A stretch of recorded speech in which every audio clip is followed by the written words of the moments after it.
Kisah horor pendaki Gunung Sindoro, Jawa Tengah ini merupakan pengalaman seorang pria bernama Holis asal Tangerang. Kisah horor pendaki Gunung Sindoro, Jawa Tengah bermula ketika Holis berinisiatif melakukan pendakian ke gunung yang ada di Kabupaten Temanggung itu, teman-teman. Perjalanan Holis ini menjadi satu pengalaman paling menyeramkan dan kisah horor pendaki Gunung Sindoro, Jawa Tengah yang paling tak bisa dilupakan. Kisah horor Holis saat mendaki Gunung Sindoro ini diceritakan dalam acara podcast YouTube Besok Pagi dengan seorang host bernama Indra. Teman-teman, kisah horor atau cerita mistis kali ini yang berjudul Kisah Horor Pendaki Gunung Sindoro, Jawa Tengah, Nekat Mesum di Tenda Berujung Menyeramkan, yang Tikaka kutip dari agtvnews.com. Dan sebelum kita lanjutkan kisah berikut ini, Tikaka berharap teman-teman sudi dan ikhlas untuk membantu pengembangan channel ini menjadi lebih maju, lebih berkembang, menghibur, dan bermanfaat buat teman-teman semua dengan cara men-like, men-subscribe, dan men-share video maupun channel Tikaka. Dan teman-teman, selanjutnya Tikaka berharap teman-teman jika memiliki cerita mistis kisah horor dapat teman-teman tuangkan atau tulis dalam kolom komentar, dan insya Allah akan Tikaka bawakan dalam channel ini. Kita langsung ke ceritanya.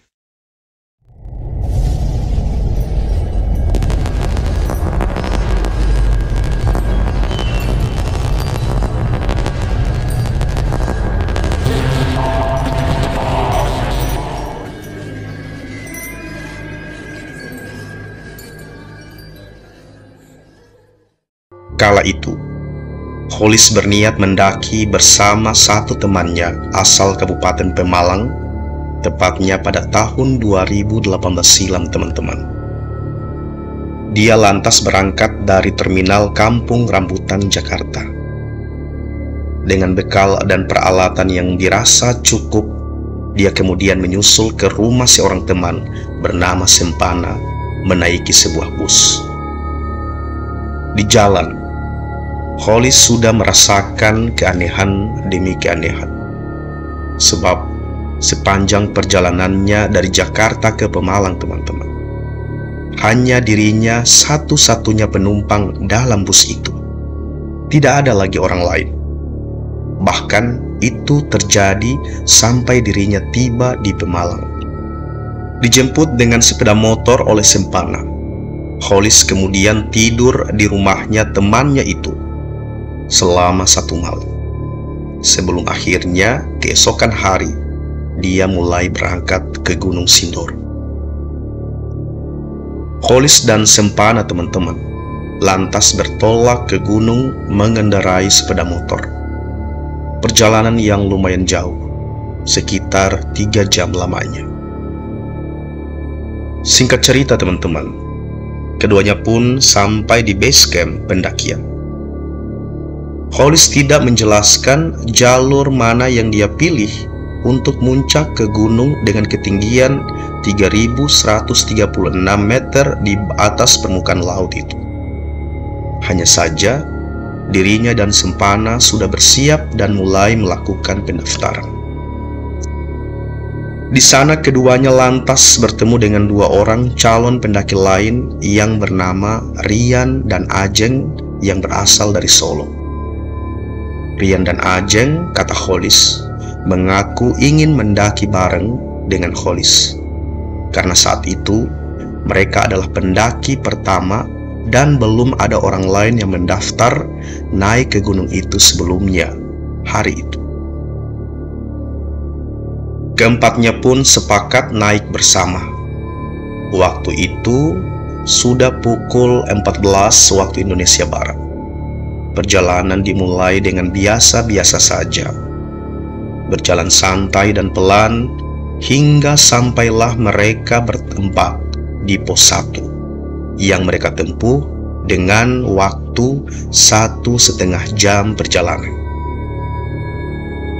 Setelah mereka beristirahat, teman-teman, perjalanan berlanjut hingga pos 2 dan tak jauh berbeda dengan sebelumnya. Dari pos 1 ke pos 2, perjalanan itu pun memakan waktu 1,5 jam. Karena terpotong waktu maghrib, keempatnya pun memutuskan beristirahat dan kembali melanjutkan perjalanan setelahnya.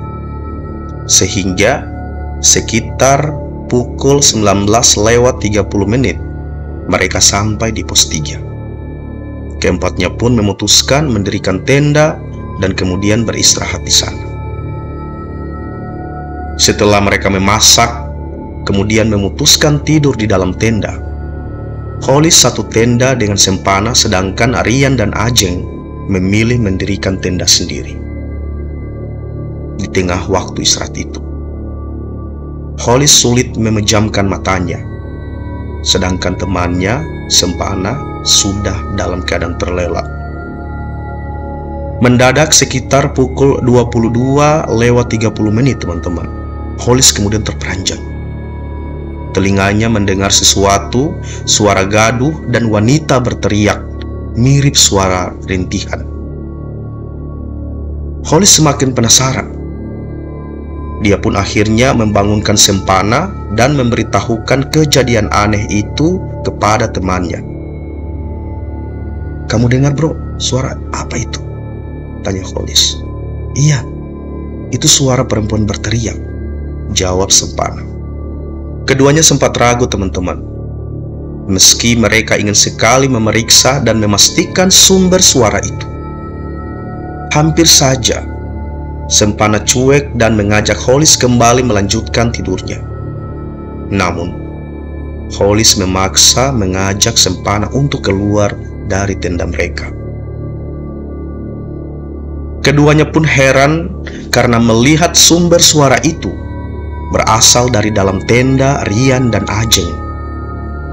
Keduanya sempat menduga bahwa Ajeng kesurupan atau sakit, atau ada kejadian yang aneh yang lainnya. Keduanya yang penasaran langsung nekat membuka tenda mereka itu. Tangan Hollis langsung memegang single resleting tenda milik Rian dan Ajeng. Dan teman-teman, betapa kagetnya keduanya, karena bukan hantu atau hal menyeramkan yang mereka lihat. Namun, pria dan wanita itu sedang melakukan perbuatan mesum, perbuatan tak pantas di dalam tenda. Sontak saja, Hollis membentak dan memperingatkan keduanya. Ajeng dan Rian pun meminta maaf dan berjanji tidak akan melakukan perbuatan bodoh itu lagi. Setelah itu, teman-teman, keduanya lantas kembali melanjutkan istirahatnya. Hollis pun memastikan Rian dan Ajeng tidak akan kembali mengulangi perbuatan mesum mereka. Cuaca yang awalnya cerah, namun tiba-tiba saja hujan terjadi di sana.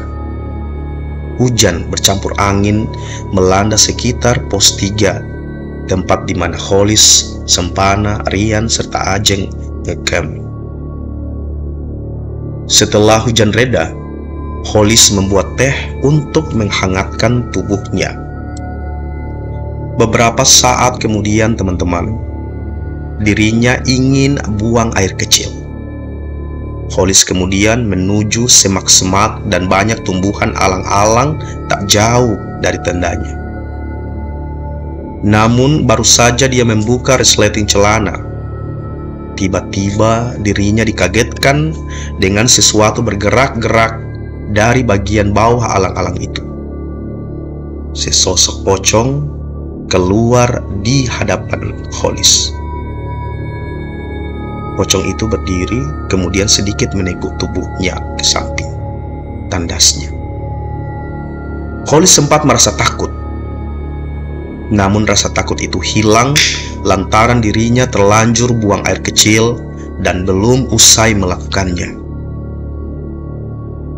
Pada saat yang sama, dirinya melihat tenda tempatnya tidur bersama Sempana itu mendadak terbang. Sumpah, tenda itu saya lihat dengan mata kepala saya sendiri, terbang sekitar 1,5 meter dari tanah, kata Hollis. Hollis mencoba membangunkan Sempana, namun tak bangun-bangun juga. Dirinya lantas bergegas menuju ke tenda, yang mana jarak dari tempat buang air kecil ke tendanya sekitar 3 meter jaraknya. Anehnya teman-teman, tenda itu sudah kembali ada di tanah. Dia pun mencoba membangunkan Sempana lagi, sampai temannya itu terbangun. Dengan sedikit marah dan menggerutu, Sempana pun bertanya kenapa dia membangunkan dengan cara kasar. Lalu Hollis mulai bercerita apa yang dia lihat dan dia alami. Diceritakan semuanya kepada Sempana. Sedikit tak percaya teman-teman, namun Sempana melihat semua barang yang ada dalam tenda mereka itu berantakan.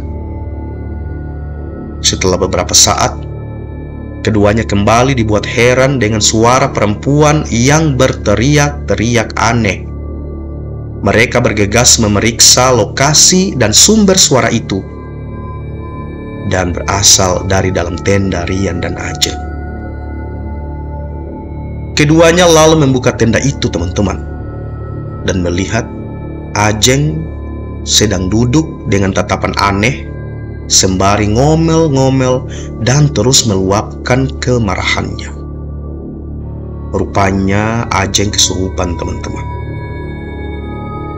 Dan ketiga pemuda itu berusaha memegangi Ajeng agar tidak berlari kemana-mana, sebab kondisinya cukup berbahaya. Mereka khawatir karena tak terkontrol, Ajeng yang dalam kondisi aneh itu kemudian lari dan terjun ke dalam jurang. Tentu mereka semua tak menginginkan hal itu terjadi teman-teman. Lalu tak lama berselang, Hollis pun mendengar sesuatu yang terucap dari mulut Ajeng. Saat itu ia mengatakan dirinya marah karena Ajeng telah mengotori tempat itu. Hollis pun paham dengan maksud perkataan dari sosok yang ada dalam tubuh Ajeng itu teman-teman. Dirinya lantas mencoba menyembuhkan dengan cara seadanya. Salah satunya dengan memijit jempol kaki Ajeng. Namun justru ditertawakan. Ajeng aneh itu malah menantang Hollis dan kedua temannya. Setelah beberapa waktu, Ajeng masih dalam kondisi kesurupan. Ketiganya masih terus memegangi tangan dan kakinya untuk menghindari hal-hal yang mereka khawatirkan jika sampai Ajeng kemudian lari dan terjun ke dalam jurang.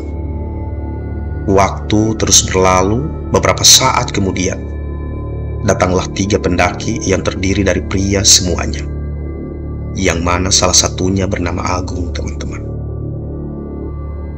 Hollis kemudian menceritakan kejadian yang mereka alami. Beruntung Agung bisa mengatasi hal aneh itu yang terjadi pada Ajeng, hingga keadaan kembali seperti sedia kala. Mereka kemudian lantas menyarankan Ajeng dan Rian untuk turun dan tidak naik sampai ke puncak, sebab diyakini jika mereka sempat nekat untuk naik, mereka akan mengalami hal tak baik lainnya. Ajeng dan Rian pun menurut dan langsung turun ke base camp. Sementara Hollis dan rombongan Agung melanjutkan perjalanan mereka hingga ke pos 4 teman-teman. Karena di pos 4 hujan badai kembali melanda, mereka pun batal naik ke puncak dan kembali turun ke pos 3. Hollis dan Sempana memutuskan untuk turun ke base camp, sedangkan Agung dan kawan-kawannya masih ingin tinggal dan ngecamp di sana. Setibanya mereka di base camp, Kholis sempat bertemu dengan Rian dan Ajeng, dan dia melihat Ajeng masih nampak lemas. Keduanya lantas berpisah dan pulang ke tempat asalnya masing-masing. Teman-teman, demikian sepenggal kisah horor tentang pendaki yang kemudian mendaki ke Gunung Sindoro, dan dua pasang dan sepasang kekasih para pendaki itu melakukan perbuatan yang tidak senonoh yang mereka lakukan di gunung, dan hal itu tentu saja mengusik para makhluk yang ada di sana. Sebagaimana kita tahu bahwa ini merupakan salah satu adab dan etika yang perlu diperhatikan ketika kita ingin melakukan pendakian. Dan pula kita tahu bersama bahwa di gunung, di lembah, di gua-gua itu merupakan sarang atau rumah para bangsa jin. Jadi kita merupakan tamu di tempat mereka, selayaknya kita harus menghormati dan menghargai keberadaan mereka selaku pemilik tempat, pemilik rumah.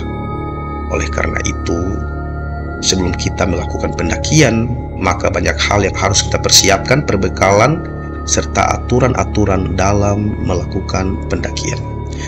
Demikian teman-teman, sebuah kisah horor yang TKK kutip dari agtvnews.com.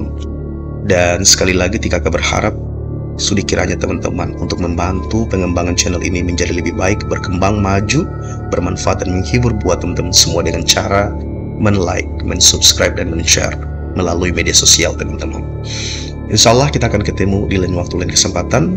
Terima kasih sekali lagi yang sebesar-besarnya, yang sedalam-dalamnya atas segala bantuan, dukungan, dan motivasi dari teman-teman semua buat kakak channel ini. Semoga Tuhan Yang Maha Kuasa melimpahkan nikmat kesehatan serta rezeki kepada kita semua. Assalamualaikum warahmatullahi wabarakatuh.